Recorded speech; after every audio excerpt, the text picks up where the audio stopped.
Okay, we're ready to roll.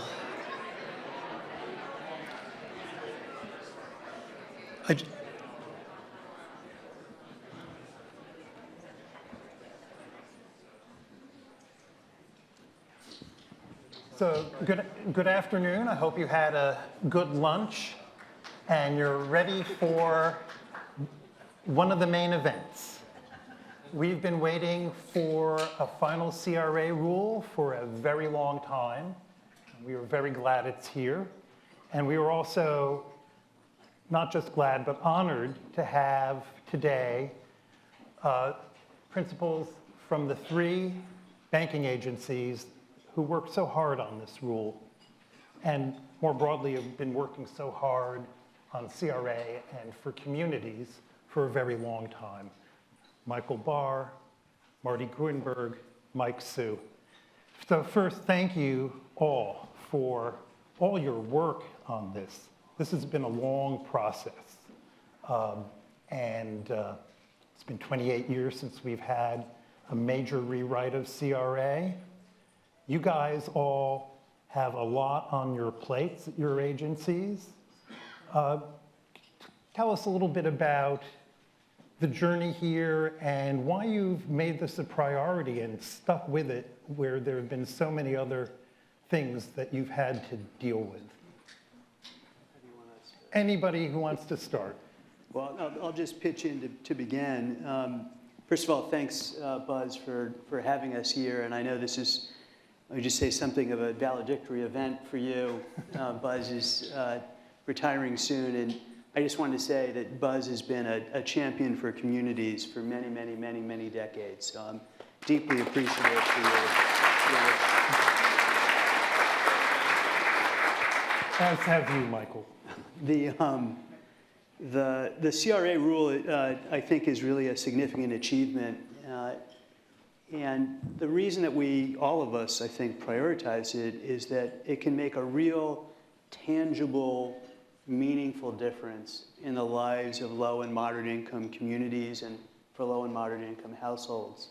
I think CRA has been an important tool for many, many years for communities to partner with banks, to help communities to thrive with lending, with investments and services.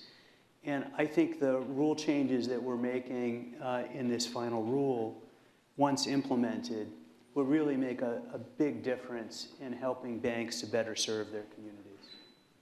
Great. Well, let me, if I may add to the chorus of praise for Buzz. I can't remember when we first met. It was so long ago. But you have been working in these fields really for your whole career, literally from the beginning.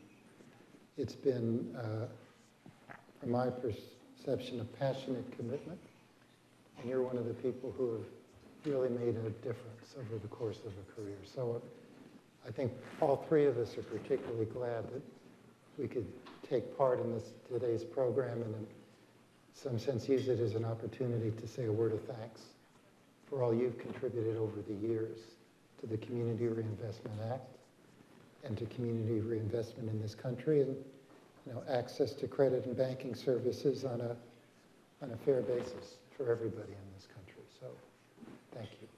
Thank you.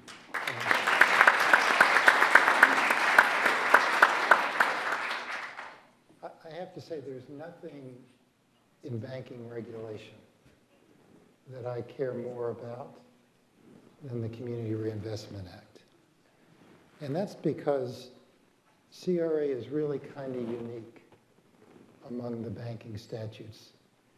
Most of it is trying to keep bad things from happening on the consumer side or on the safety and soundness side, capital to keep bad things, liquidity to keep bad things, prohibitions on fair lending or unfair and deceptive practices. CRA was sort of unique when it was enacted in 1977 in placing an affirmative obligation on banks, really for the first time, to do good, as it were, to serve all of the communities in which they do business, including low and moderate income communities.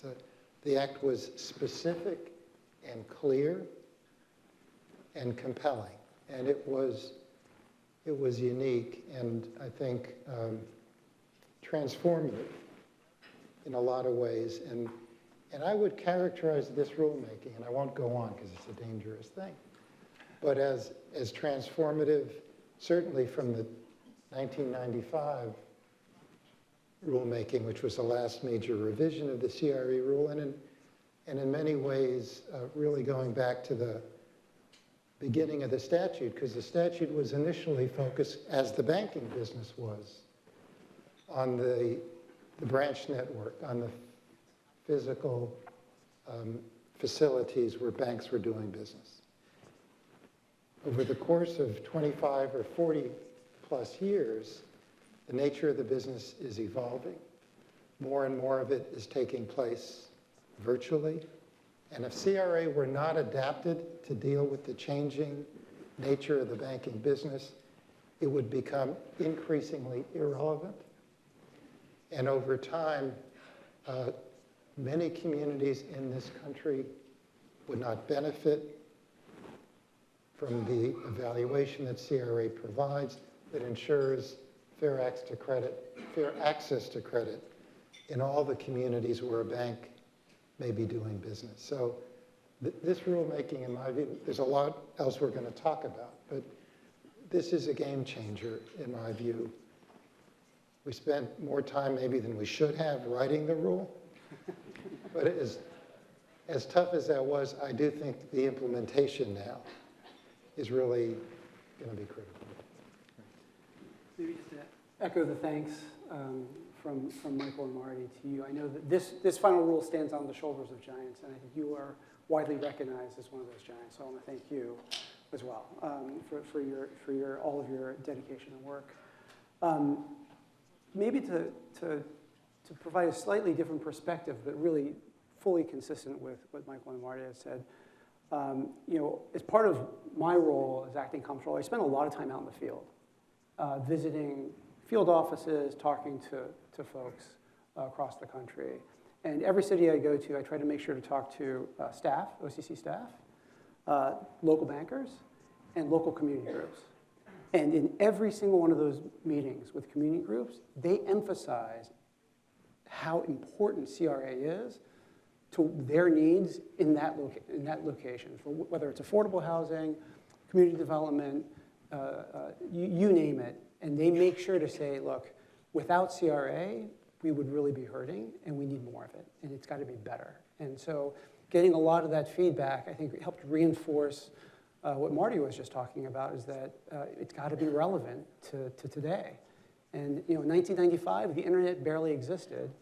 It was a full decade and a half before we have smartphones. And so we've got a whole different way that people bank, and if we're going to uphold and stay true and fulfill the promise of the act, then we have to modernize and strengthen it, which is really kind of what this effort's been. And I think folks, it's been a labor of love for a lot of folks, but I think it's well worth it, and it kind of comes through in the final rule. Great. So I know it's all our aspiration that this is going to really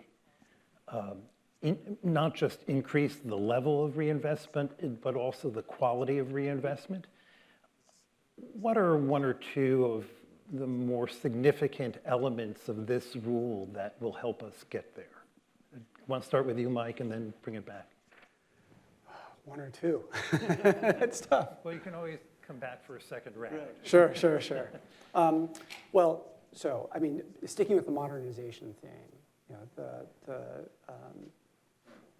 having the retail lending assessment, having assessment areas that are not linked to the facilities based assessment areas is really that is a core part of the modernization.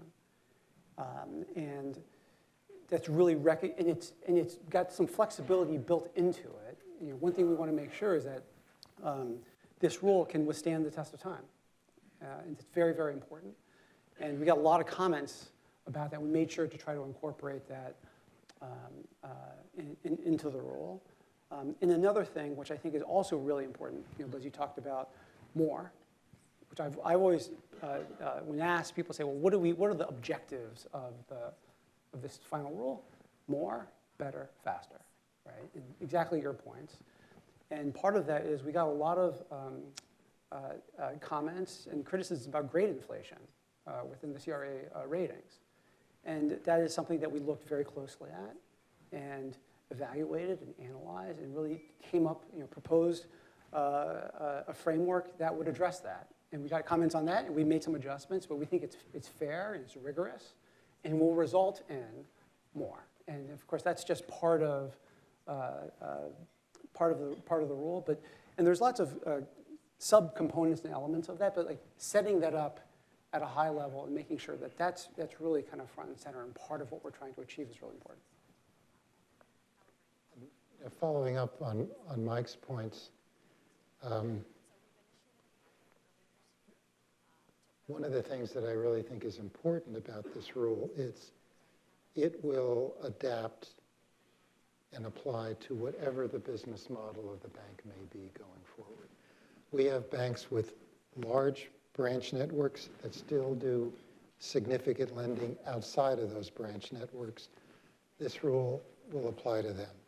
We have banks with one branch that do nationwide lending. This rule will apply to them. We have banks with no branches, and this rule will apply to them. So it is really written for a longer-term perspective, really to adapt to the evolving nature of the banking business in the United States. And two, I think of enormous importance is the flexibility we're now building into the community development financing test, both lending and investment, so that a bank can get credit literally in any low and moderate income community in the country if the bank is willing to lend or invest or provide services in that community. We have communities around the country that are variations of banking deserts, whether they are in rural communities, whether they are in native lands, whether they are in metro areas. And this rule will provide the flexibility and the incentives for banks to use CRA to serve all of those communities. And then would add, as Buzz said, we are utilizing in CRA now a set of metrics and benchmarks that will add considerable rigor to both the retail lending test and the community development test, which will increase transparency and predictability, which I think both the community organizations and the banking industry wants, and will also add to accountability for the lending activity and the community development activity of institutions. So if I had a point, there's a long list of additional stuff, but these are three things that would sort of be at the top of my list. I might just pick up where Marty left off and also pick up the theme, Buzz, that you mentioned in your question, which is how do we link quantity and quality? Because it's really important to do both. And one of the things that I think is really valuable about the final rule is it recognizes that both elements are absolutely critical. We want metrics so that there's better transparency and consistency in the process of rating institutions under CRA. We have a set of high standards that need to be met in a metrics-based sense, but also the rule makes critical the role of communities and community-based organizations. We need community input to understand performance context. We need community input to understand the community's needs. We need community input to understand how a bank is actually doing in serving its community. And so linking that metrics-based approach with a strong engagement of communities, I think, is really critical. And it leads me also to I want to say one word about where we are in the process. We've put out the final rule, but that's the beginning of the work that has to happen. We have a period over the next 2 years that we need to work in partnership with banks and community organizations to make sure that we have the implementation right, that we're training examiners properly, that we have a good examination manual. We want to build dashboards that communities and banks alike can use to understand the performance of banks in communities. And we want to have tools, online tools, that will make it easy, especially for community banks, smaller banks, to be able to comply with the new final rules. So all of these efforts, we're going to be partnering with all of you and with communities around the country. And again, going back to the theme, we need both. We need to have the rigorous standards, and we need that continued qualitative approach to make the rule really effective. So let's take a moment to talk about retail lending. Mm-hmm.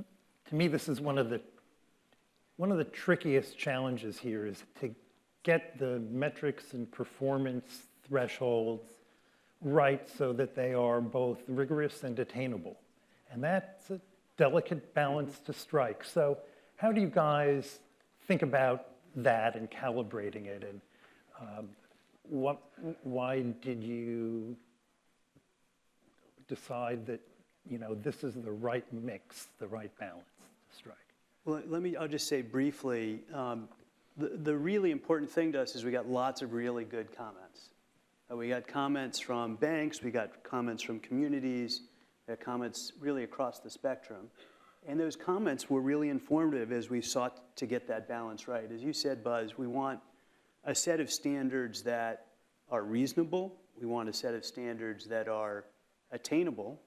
But we also want a set of standards that require banks to increase their lending, investment, and services in low and moderate income communities. The key point of CRA modernization was to make sure that it was stronger, that it did a better job in encouraging banks to serve low and moderate income communities. And so I think we struck that balance. I'm not saying it's the only balance one can strike, but I think we did a reasonable job at striking that balance so that the goals are reasonable, attainable, but still require more effort on the part of banks to serve their communities. Candid, I think that's exactly right. And The we only did. thing- No, go ahead. The only thing I was going to add to that is this is where the interagency process is helpful, because it does take a fair bit of interaction, because there's a lot of judgment involved to achieve exactly that balance. And having a bunch of different views at the table and kind of working through that together, I think does enable a stronger result that will hopefully be a bit more durable. So a little bit of the, if you want to go faster, go alone. If you want to go farther, go together. Yep. Exactly. You've heard the Comptroller say that before. But it can mean slower, for what it's worth. Farther. But So on community development, I would argue that CRA has been the driver of community development finance in American public policy, particularly since the 95 rule came into play. But we spent a lot of time talking this morning about affordable housing and climate change and CDFIs. None of that would be as far along without CRA, and none of it can go to where it needs to go over the next decade without a strong CRA. So talk a little bit about how this rule is going to help community development. Maybe I'll start and then others can join in. I think one of the really important things we did in the rule is make sure that minority depository institutions and community development financial institutions and women-owned institutions and low-income credit unions, that those institutions are called out for CRA consideration when a bank is providing support to those organizations. So that kind of work, I think, will be really helpful. One of the issues that we found in the past is that even though CDFIs were generally qualifying kinds of activities, banks and communities would have to spend a lot of time kind of proving that the CDFI was meeting all the various kinds of tests. And now we make clear that if you're a CDFI, you're an eligible activity. Same with MDIs and the like. So I think that kind of clarity, that kind of emphasis, I'll just pick out one of the ways is an important part of the rule. I think one of the interesting things about the final rule is, in some ways, it kind of unleashes the potential of the community development test by making it available and applicable in any LMI community in any part of the country, and for a broader range of activities. You know, for the first time, if a bank wants to support investments in climate resilience, weather resilience, in the words of the rule, for cooling centers in communities, for retrofitting low-income housing to make them more energy efficient, for green space. CRA is now a vehicle to use. And I kind of wanted to make this point that CRA, to me, has always been fundamentally about enhancing partnerships between banks, community organizations, and government. And in many ways, that was what made CRA so consequential. I'll tell one story and then it dates me. But my first job out of school was with my local congressman from the Bronx. And I remember going to my first meeting. Part of my job was to go back to the district and work on community development projects. My first meeting was in the basement of St. Tolentine Church on Fordham Road in the Bronx. And the community organization, the Northwest Bronx Community and Clergy Coalition, had invited a group of local Bronx bankers to meet. And it was the first time. And it was because of CRA. And the bankers walked into the basement of the church, and they looked like they were walking on the dark side of the moon.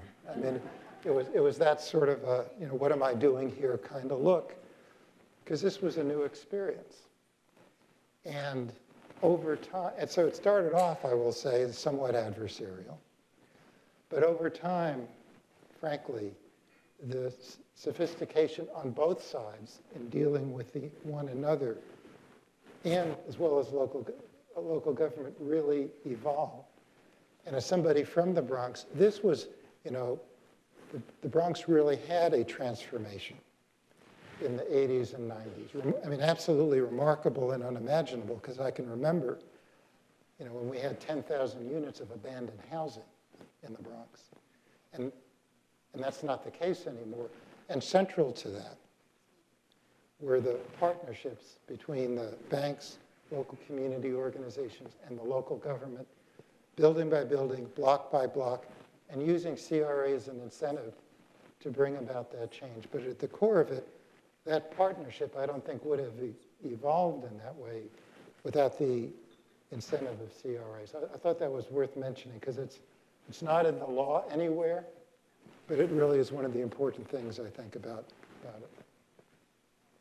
And then, in terms of the final rule, kind of what's the delta between the final rule, this final rule and the 95 rule in terms of community development? First, Marty had mentioned there's more flexibility on where.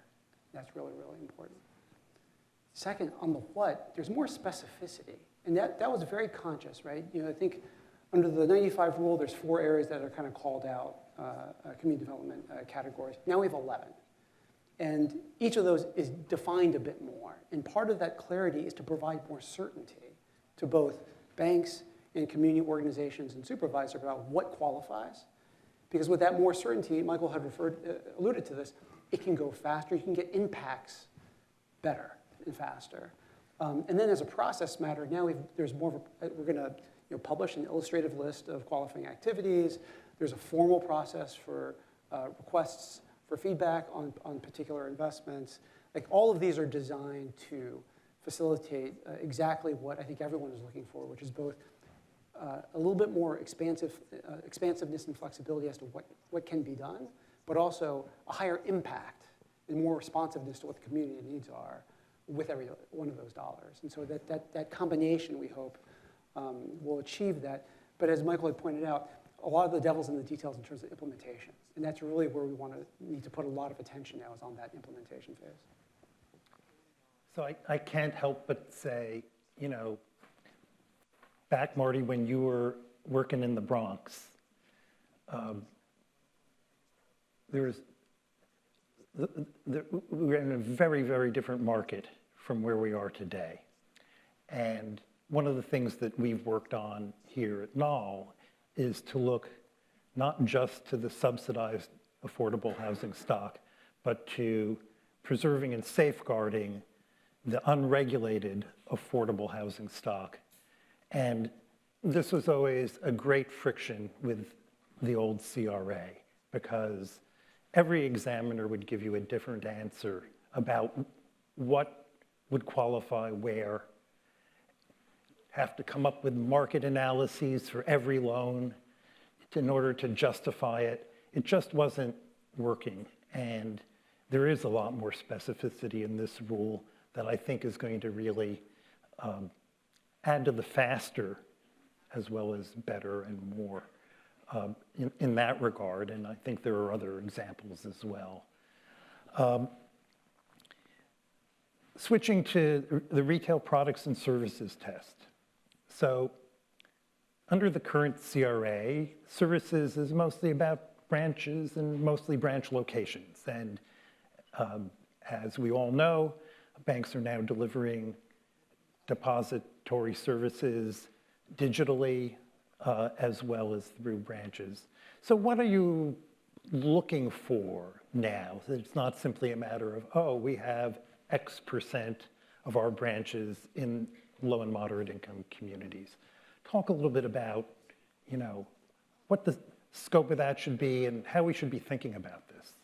It's a really good question, Buzz. So I think it's a really important area under the Community Reinvestment Act, and one that I feel really good about where we landed in the final rule. As you know, deposit products are often the entry point for credit services and other financial services. And so it's really important that deposit products are designed to actually meet the needs of low and moderate income households, so that we can continue the great progress that's been made in reducing the number of unbanked in the United States, and also be sure those who are in the banking system have services that make sense for them, that are affordable, that are simple, that protect against overdraft and other contingent fees. And so those responsive deposit products that are designed to low and moderate income households to meet their needs, those responsive deposit products for the first time get a positive plus factor under CRA consideration. So banks are incentivized, encouraged to provide these kinds of responsive deposit products because they can plus up their CRA score overall in the evaluation, and as a result of doing that, better meet the needs of low and moderate income households. It may be worth saying a positive word about branches, since we're all sort of focused on the evolving nature of the banking business. The fact is 75% of the mortgage loans that banks subject to CRA make are done through their branch networks. So branches still remain the foundation of the Community Reinvestment Act and the vehicle through which most banks serve low and moderate income communities. And I think we shouldn't lose our focus on that, even as we want to adapt CRA to the changing nature of the market so that it remains relevant going forward. And that says two things. If a bank wants to close a branch in an LMI community, that would be subject to a CRA review and could impact the CRA evaluation. In turn, if a bank wants to locate a branch in an LMI community, that would also be subject to CRA review and credit. I think that remains really quite critically important. And then underscoring the point that Michael made, it's not just about branches, it is about the products and services actually being offered, and offering products that are genuinely responsive to the needs of low and moderate income communities and households is central to CRA. And from the FDIC standpoint, we've been very focused on expanding access to the banking system. That's kind of what deposit insurance is about. And the low-cost transaction accounts with no overdraft fees, the bank-on account, certified account, which, if I may say, came off a model developed by the FDIC, which we're quite proud of, will now be eligible for CRA credit and will really be an incentive to enable people to access the banking system in the United States. Yeah, the only other point I would make, I think Michael and Marty covered it really well. This focus on responsiveness is really important. And I think that is something that where it does get back to this interaction of, it's not just about pushing a particular product. It's got to meet the needs of those who are going to be using it. And I think that that's an important element, and we have various mechanisms within the final rule to take that into account. So you guys have mentioned qualitative as well as quantitative elements. Can you talk a little bit about how they fit together, say, maybe on the retail lending side and on the community development side? Mike, do you want to start us? Sure. I mean, I think that it's almost, you can see it in the way that the tests have been broken out, right? And it gets back to this theme of we have to do both. We need to do both. We're now in a world where data is more plentiful, and we can use that data, we can harness that data to really both provide clear benchmarking and a lot more responsive information, objective information to both banks, communities, supervisors. And at the same time, we need to supplement that, complement that with qualitative views to make sure that every community is different. So those needs differ. And we need to make sure that it's not a one-size-fits-all across. And we try to do that within both the retail, through the lending test, and the services and products test, and through community development. And some of these, and that's where some of the data elements come into play. And I know that got a lot of attention because we're really trying to strike the right balance between getting enough data so that we can support and promote and encourage that, but being conscious as well of kind of data burdens for banks of different sizes. And that's, again, where getting a lot of that comments that we got in that were very helpful, taking them into account to try to strike the right balance there. I don't have much to add to that. Performance context really matters. So the metrics are important, but they're not going to tell you the whole story. And you have to understand the context of the community in order to evaluate and utilize the metrics. And I think we try to strike that balance, as part of the rule. That goes for mortgages and small businesses, not just community development, Marty? Mm-hmm.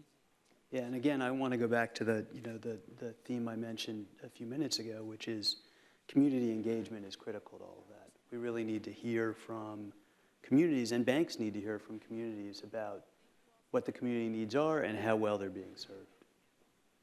So what you were setting out will require your examiners to be pretty sophisticated. Mm-hmm. There's just learning the rule itself is going to take a lot of work. But it's really more than learning the rule. It's learning the communities. It's learning how community finance works, mm-hmm. so that the rule and the communities can really come together in an effective way. How do you see your examination process, not just how the examiners are trained, but how they may be specialized and focused on this? How are you going to work over the next couple of years on that side, on the supervisory side? Buzz, let me just say this is really absolutely critical. It's why I started talking about implementation, even though we haven't had a chance to rest from getting the final rule out. And certainly the staff who have been working on this have not had the opportunity to actually rest and regroup. Actually, let me pause and just say, can I just have you all give a round of applause to the staff of the three agencies, because they're amazing.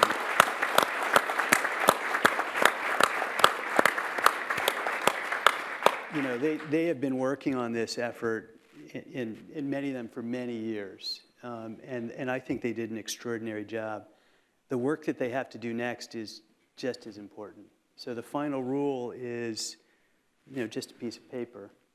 It's what happens in communities that matter.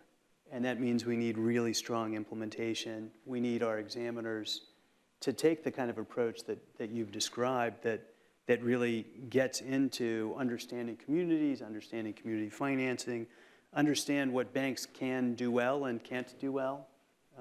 I think all of that is really going to be critical. And that's why we really invite both banks and communities into this next phase, making sure that our implementation plan is actually going to deliver in a way that works for everybody. This has to be a win-win. And I think the rule is a win-win, and now we need implementation to be a win-win, a win for banks, a win for communities, and if we get that right, a win for the economy. There's a lot in this rule that's new for CRA. The retail lending assessment areas are new. We're going to have to, we, as well as the banking industry, are going to have to figure out how to make those work and how we examine for performance. The flexibility on the CD lending and investment test is new, and we're going to have to figure out, as will the industry, how to make that work. And the data collection and analysis, a lot of it is new, and we and the industry are going to have to figure out how to make that work. So when we were talking about the implementation period for this rulemaking, and it ended up being perhaps a bit longer than I might have thought it would be. Our staffs confessed, the industry was certainly asking for that, but I think our staffs reluctantly acknowledged that they maybe needed the extra time too. And let me second Michael's point, the staffs worked with extraordinary dedication and expertise and passion on them. And this is something they cared about deeply. They understood. This was, you don't get a rulemaking like this very often. It really is a kind of a once in a life, once in a career opportunity. I think they recognized that and devoted themselves to it. Took a little longer than we might have expected, but I think the outcome has really been exceptional. I would just add, the staff that have been doing CRA, at least at the OCC, and I think this is probably across the agencies, extremely dedicated. It's a really wide waterfront of issues. I think it's a surprisingly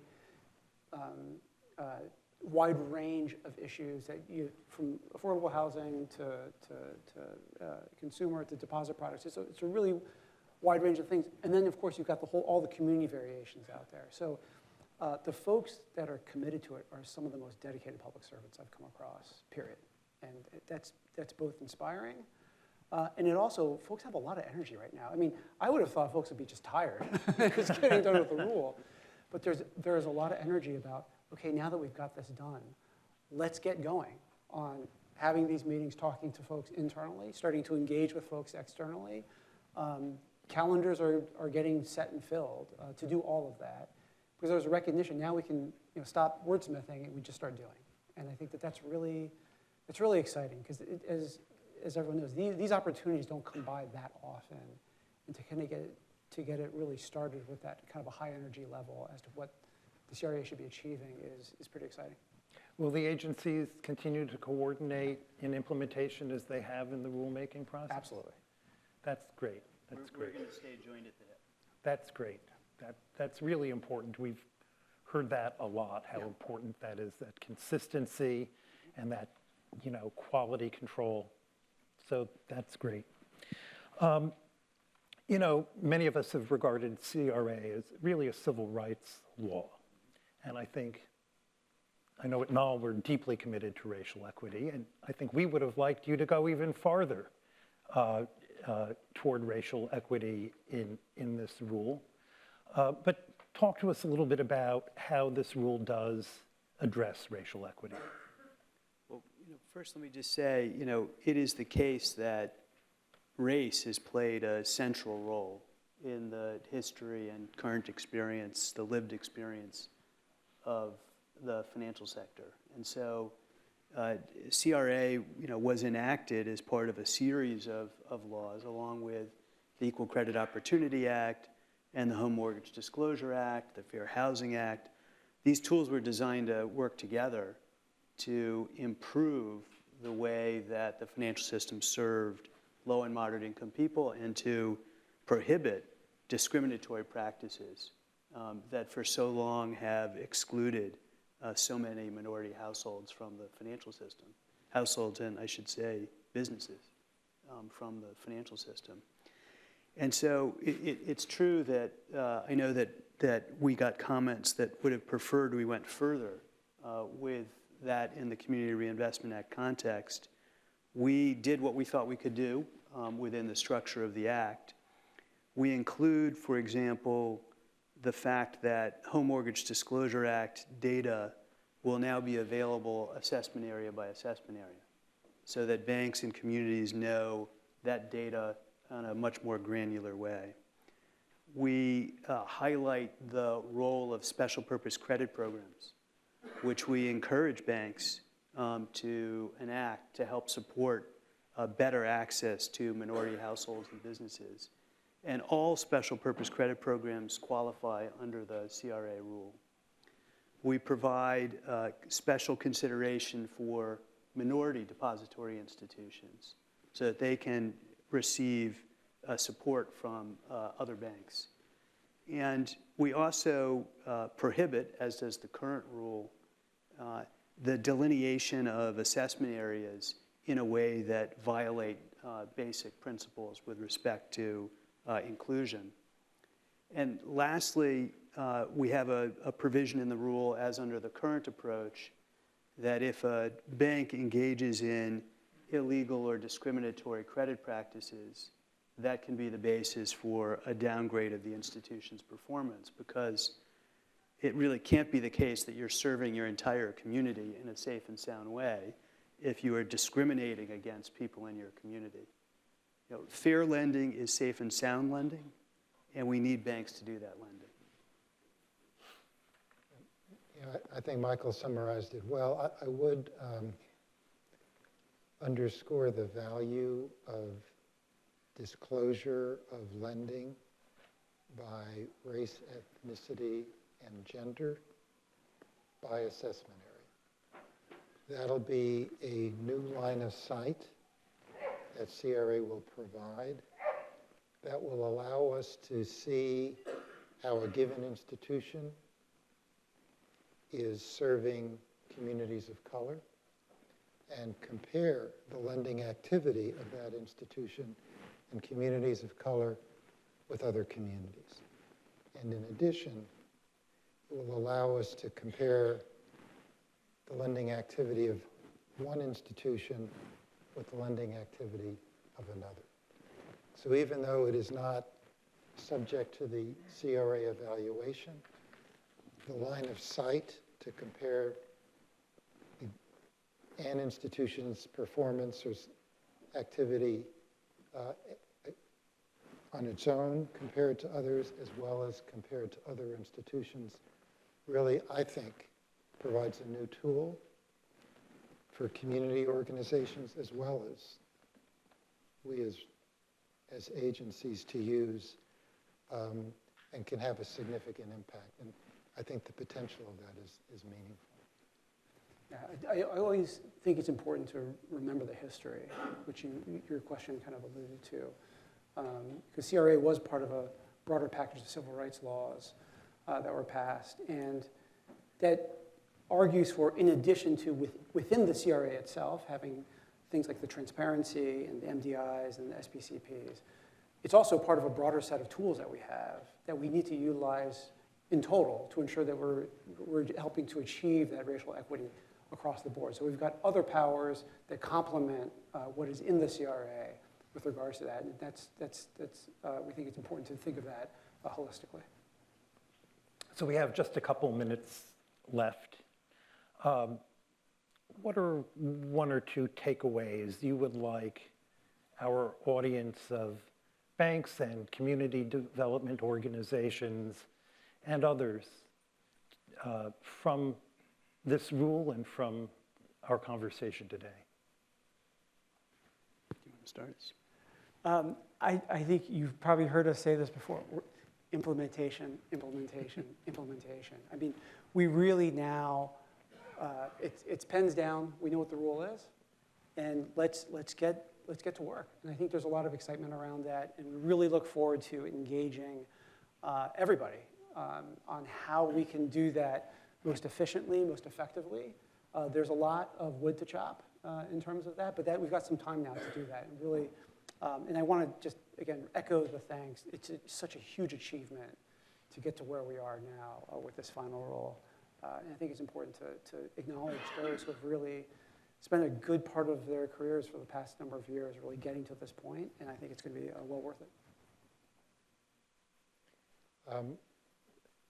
From my standpoint, the word I'd really emphasize is opportunity.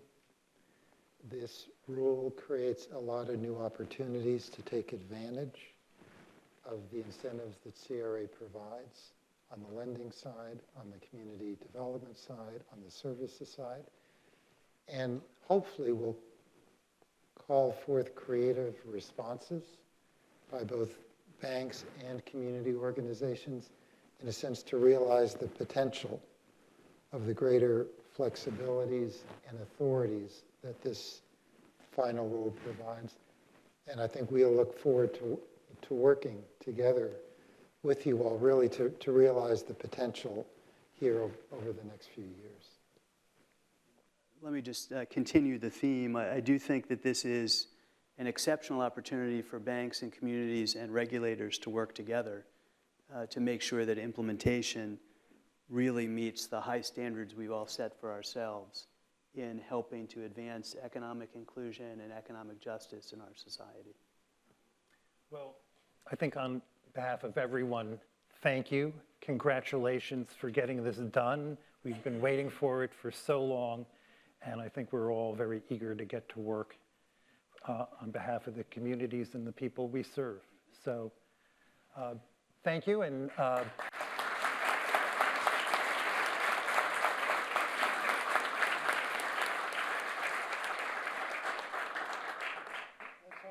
if we may, before we leave, to the National Association of Affordable Housing Lenders, since you all were kind hosts today, and we understand the role you play and, frankly, your commitment to the implementation of this rule.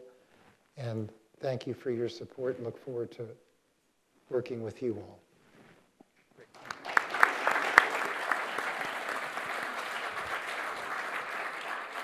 great. Great.